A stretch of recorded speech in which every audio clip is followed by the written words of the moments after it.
When you look at implementation, you look at the complexity of what it takes to get anything done, even the most simple thing. The reason why businesses pay firms like Price Waterhouse to do what we do is because details matter, planning matters, execution matters. Now let's talk about the SAY Act, or the Save America Act, or whatever the heck they're calling the next thing that they're talking about putting in the reconciliation bill.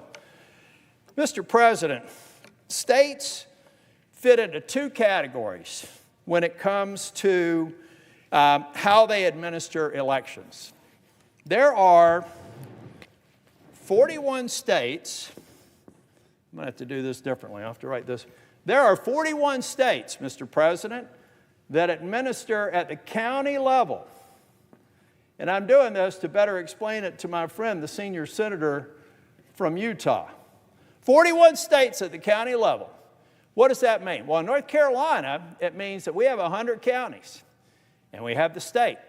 We have 101 election entities that would have to implement whatever we put into law in North Carolina. If you multiply that by the 41 states that do it the same way, we have almost 4,000. Let's narrow it because somebody said, oh, you overestimate. We have over 3,000. It's actually somewhere around 3,600. 3,000 governmental entities that have to implement the letter of this law, okay? So we'll just go with 3,000. Keep it low. Now, we have 9 states that actually administer at the state, local, state, county, and municipal level. That actually adds about another 7,000 governmental entities that would have to implement the letter of this law, whatever the law is. All right? Mr. President, the election is going to be held on the second Tuesday of November, right? We're August, September, October, right? So we have fewer than, let's just call it 100 days before the election. You're telling me that whatever proposal is being considered in the House can come and get done in the House, which it hasn't done, come to the Senate, get ratified, come to the Senate, get passed, go to the president's desk. Let's say all that. Let's just say a miracle occurred. We did take it out of the crock pot, put it in the microwave. We get it done in 2 weeks, right? Okay, well, 2 weeks from now happens to be about the first week of August, so that would be August, September, October. 3 months to implement, 3 months after ratification, to implement complex voter ID policy that is generally administered at the state level in time for this election. Well, it can't be implemented on day one, right? South Dakota actually starts voting 46 days before the election. Number one, you got to go back and tell these 10,000 different entities, we don't know what the timing is. We got to implement this stuff. So your early voting, your absentee ballot voting, the people that have requested ballots, the military members overseas that are actually getting teed up with the current laws, that's all off the books. And we're going to get you something new in 60 days. Folks, I've done implementation work. The math doesn't work. I have to believe that these people who are Ivy League educated, qualified to go to the Supreme Court, can do basic math. It can't be done.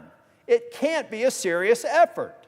And if it is a serious effort, I would suggest that they engage somebody who's actually implemented it before, instead of assuming that they can, because they simply can't. And so when I have somebody put a microphone up in my face and say, why are you against voter ID? I'd say, first, do your homework. I ratified it. I fulfilled a promise. We have solid elections in North Carolina. I'm against it because people are selling you a bill of goods. When I had this discussion with the senior senator from Utah, it was like, well, I understand that it doesn't work in practice, but it should work in theory.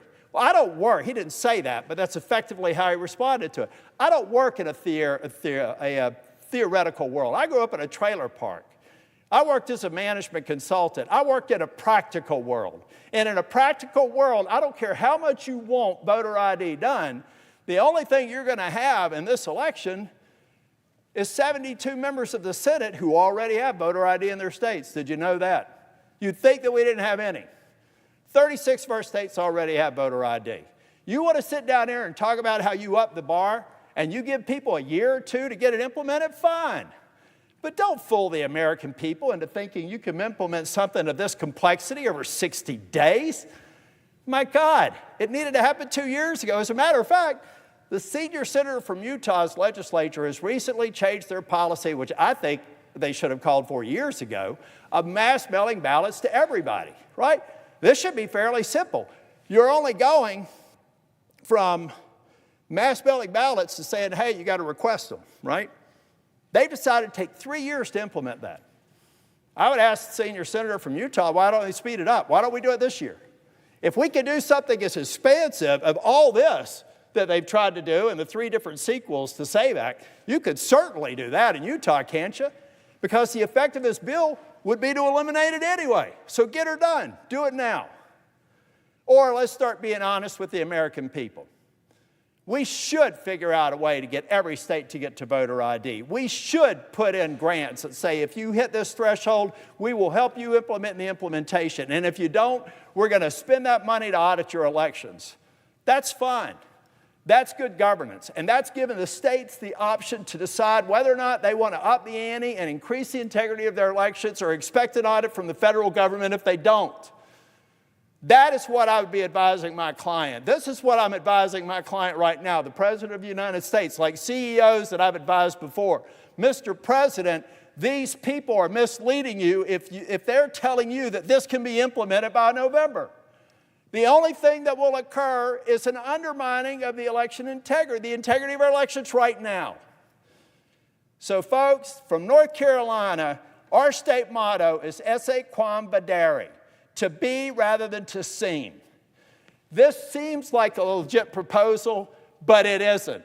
And it hasn't been for the last year because you couldn't have gotten it done with 10,000 election entities if we'd passed it last July. So let's be honest with the American people. Let's focus on getting every state to have voter ID. Let's provide funding that lets the states opt into it and have a consequence if they don't in terms of audits.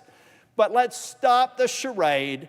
Let's stop the distraction. Let's get the government funded. Let's use reconciliation if we need to, but let's not clog it up with another piece of policy airdropped by a member of this Senate or the White House that will undermine this bill, undermine what we need to get done before the election.